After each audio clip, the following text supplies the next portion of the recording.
Hello guys, Chanakya take platform में आप सभी का फिर से स्वागत है। जैसा कि आज हम लोग देख रहे हैं कि इससे पिछले के क्लास में हम लोग मैराथन क्लास स्टार्ट किए थे। क्लास 12th का सब्जेक्ट भूगोल को लेकर के चले थे, जिसमें मैंने बताया था कि 200 क्वेश्चन के सीरीज को हम लेकर के चलेंगे, जिसमें जो है यह हमारा जो सीरीज है वह पार्ट 2 सीरीज है। कौन सा सीरीज है? पार्ट 2 सीरीज है। सो गाइज, हम लोग जो है इस वीडियो को आगे स्टार्ट करेंगे। इससे पहले आप लोगों को बता देना चाहता हूं कि अगर आप इस वीडियो पर, इस प्लेटफॉर्म पर पहली बार आए हैं तो इसे सब्सक्राइब करें, लाइक करें, कमेंट करें और बेल घंटी को बजा दें, ताकि जो है आपको जो है इस प्लेटफॉर्म के द्वारा जो है जो भी वीडियो आपको मिलेंगे वो बहुत ही महत्वपूर्ण होंगे और आपके एग्जाम और दृष्टिकोण से बहुत ही महत्वपूर्ण साबित होंगे। ऑब्जेक्टिव क्वेश्चन आपके जो है, जो क्वेश्चन पूछे जाते हैं से भूगोल के सब्जेक्ट के लिए, जो मैं बताया था पिछले क्लास में, उसको मैं रिपीट कर रहा हूँ कि 70 ऑब्जेक्टिव क्वेश्चन पूछे जाते हैं, जिसमें से आपको 35 क्वेश्चन यानी कि 35 क्वेश्चन आपको बनाने होते हैं। सो गाइस, अगर आप ये वीडियो पूरा देखते हैं तो आपके यूं समझ लीजिए कि आपके हाथों में 35 नंबर आपके हाथ में होंगे। सो गाइस, वीडियो को स्टार्ट करते हुए हम देर न करते हुए वीडियो को स्टार्ट करते हैं। देखेंगे 26 नंबर क्वेश्चन, बहुत बार पूछा जा चुका है क्वेश्चन। 2011 की जनगणना के अनुसार बिहार का जनसंख्या घनत्व था। 2011 की जनगणना के अनुसार बिहार का जनसंख्या घनत्व था, कितना था? 1106 व्यक्ति प्रति वर्ग किलोमीटर। कितना है गाइस? 1106 व्यक्ति प्रति वर्ग किलोमीटर। 27 नंबर क्वेश्चन देखेंगे, भारत में पहली बार पूर्ण जनगणना कब हुई?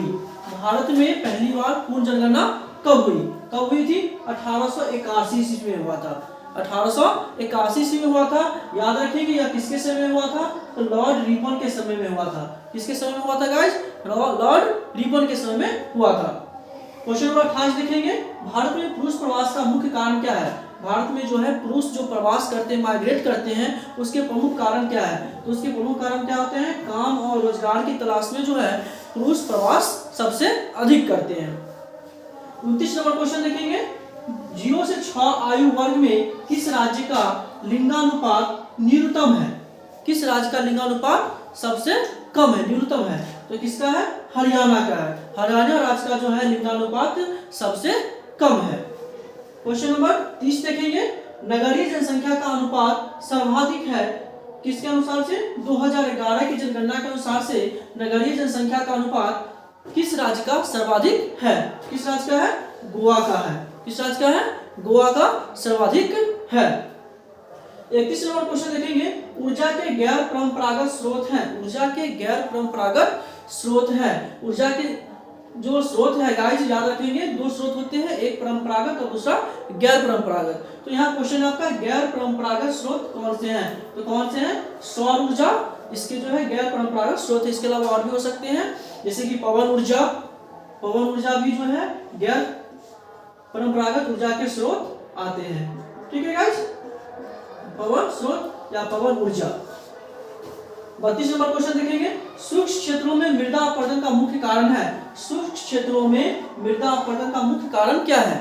अपरदन के बहुत सारे कारक होते हैं, उन कारकों में बताना है कि उसका मुख्य कारक कौन से होते हैं। तो कौन से होते हैं? वायु अपरदन। वायु अपरदन जो है सूक्ष्म क्षेत्रों में मृदा अपरदन का सबसे प्रमुख कारण माना जाता है।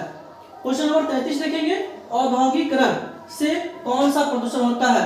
औद्योगिकरण से कौन सा प्रदूषण होता है? तो गाइस याद रखेंगे, औद्योगिकरण से जो है प्रदूषण जो है मुख्य रूप से वायु प्रदूषण, जल प्रदूषण, भूमि प्रदूषण होते हैं। इसके अलावा आप याद रख सकते हैं ध्वनि प्रदूषण भी हो सकता है। नेक्स्ट है 34 नंबर क्वेश्चन देखेंगे, मणिपाल सॉफ्टवेयर तकनीकी पार्क अवस्थित है। मणिपाल सॉफ्टवेयर तकनीकी पार्क अवस्थित है कहाँ है? तो सिक्किम राज्य में। किस राज्य में है? सिक्किम में स्थित है। क्वेश्चन नंबर 35 देखेंगे, नियतिवाद संकल्पना में किस घटक को महत्वपूर्ण माना गया है? नियतिवाद संकल्पना में किस घटक को महत्वपूर्ण माना गया है? तो कौन सा घटक है? प्राकृतिक घटक को महत्वपूर्ण माना गया है। 36 नंबर क्वेश्चन देखेंगे, सबसे महत्वपूर्ण जूट उत्पादक क्षेत्र है। सबसे महत्वपूर्ण जूट उत्पादक क्षेत्र है कौन सा क्षेत्र है? गंगा का डेल्टा। गंगा डेल्टीय क्षेत्र जो है, गंगा का जो भाग है, उस डेल्टा वाले क्षेत्र में जूट का सबसे अधिक उत्पादन किया जाता है। 37 नंबर क्वेश्चन देखेंगे, सर्वाधिक जनसंख्या किस राज्य की है? सर्वाधिक जनसंख्या भारत में जो है किस राज्य में पाया जाता है? तो उत्तर क्या होगा गाइस? उत्तर प्रदेश। ठीक है, इसका आप ऑप्शन से भी याद रख सकते हैं, सर्वाधिक जनसंख्या किस राज्य की है, तो इसका उत्तर क्या होगा? उत्तर प्रदेश। 38 नंबर क्वेश्चन देखेंगे, इनमें से कौन विकास का सर्वोत्तम संकेतक है? यानी कि डेवलपमेंट का जो है इंडिकेटर कौन सा होता है? बेस्ट इंडिकेटर कौन है? तो कौन सा है? आकार में वृद्धि। आकार में वृद्धि जब होता है तो उसको हम क्या कहेंगे? विकास कहते हैं। 39 नंबर क्वेश्चन देखेंगे, विश्व में किस देश का लिंगानुपात सर्वाधिक है? विश्व में किस देश का लिंगानुपात सर्वाधिक है? तो किस देश का है? लटाविया। लटाविया का जो है गाइस सर्वाधिक लिंगानुपात पाया जाता है। 40 नंबर क्वेश्चन देखेंगे, बहुत ही इंपॉर्टेंट क्वेश्चन है, ये बार बार क्वेश्चन पूछा गया है। कौन सी जनसंख्या कार्यशील आयु वर्ग का प्रतिनिधित्व करती है? कौन सी जनसंख्या कार्यशील आयु वर्ग का प्रतिनिधित्व करती है? तो कौन सी जनसंख्या है? 15 से 64 वर्ष। 15 से 64 वर्ष की जो जनसंख्या होती है, यह जनसंख्या को कार्यशील जनसंख्या कहा जाता है। 41 क्वेश्चन देखेंगे, 41 नंबर, कर्तन दहन कृषि को कहा जाता है। कर्तन दहन कृषि को क्या कहा जाता है? तो हम उसे क्या कहते हैं गाइस? आदिम निर्वाह कृषि कहते हैं। यानी कि पुरातन कृषि पे, परंपरागत कृषि पर आधारित कृषि होती है, इसलिए इस कृषि को हम आदिम निर्वाह कृषि कहते हैं। 42 नंबर क्वेश्चन देखेंगे, 42 रोपण फसल है। रोपण फसल के एग्जांपल्स बताने होते हैं, तो इसमें आपके आंसर क्या होंगे? रबर, चाय, ये जो है आपके रोपण फसल के अंतर्गत आते हैं। 43 नंबर क्वेश्चन देखेंगे, फूलों की कृषि कहलाती है। फूलों की कृषि को हम क्या कहते हैं? तो उसे क्या कहते हैं? पुष्पोत्पादन। और इसका कृषि कहते हैं? पुष्पोत्पादन कृषि कहते हैं। 44 नंबर क्वेश्चन देखेंगे, रेल मार्ग का जाल सघनतम, यानी कि रेल मार्ग का जाल जो है विश्व में सबसे अधिक किस देश में पाया जाता है? तो किस देश में पाया जाता है? संयुक्त राज्य अमेरिका में पाया जाता है। कहाँ पाया जाता है? संयुक्त राज्य अमेरिका में पाया जाता है। 45 क्वेश्चन जो आपका बहुत ही इंपॉर्टेंट वीवीआई क्वेश्चन है। बिग इंच पाइपलाइन प्रवाहित करता है। बिग इंच पाइपलाइन प्रवाहित करता है, तो किस चीज का प्रवाहित करता है? पेट्रोलियम का। किससे संबंधित है? पेट्रोलियम से। नेक्स्ट देखेंगे 46 नंबर क्वेश्चन, लंबी दूरी तक सामान ढोने के लिए कौन सबसे सस्ता परिवहन है? यानी कि देखिए यहाँ पे परिवहन की जो बात हुई है कि हमें जब लंबा दूरी तय करना हो और उसमें भी क्या सामान ढोने की बात हो, तो सामान ढोने के लिए जो है सबसे सस्ता परिवहन हमारे लिए कौन सा होगा? तो कौन सा होगा गाइस? जल परिवहन। जल परिवहन जो है परिवहन में सभी परिवहनों में सबसे सस्ता साधन इसको माना जाता है।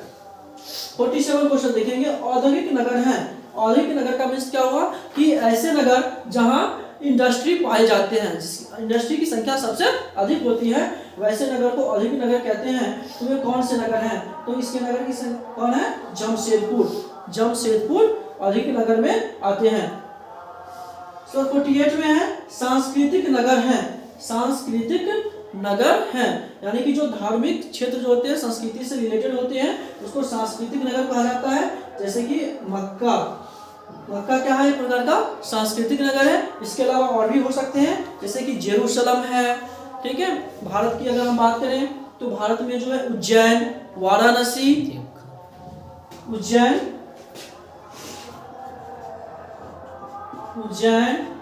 वाराणसी, पुरी, ठीक है, ये सभी जो है प्रमुख आपके क्या है? हरिद्वार, बद्रीनाथ, ये सभी जो है सांस्कृतिक नगर के अंतर्गत आते हैं।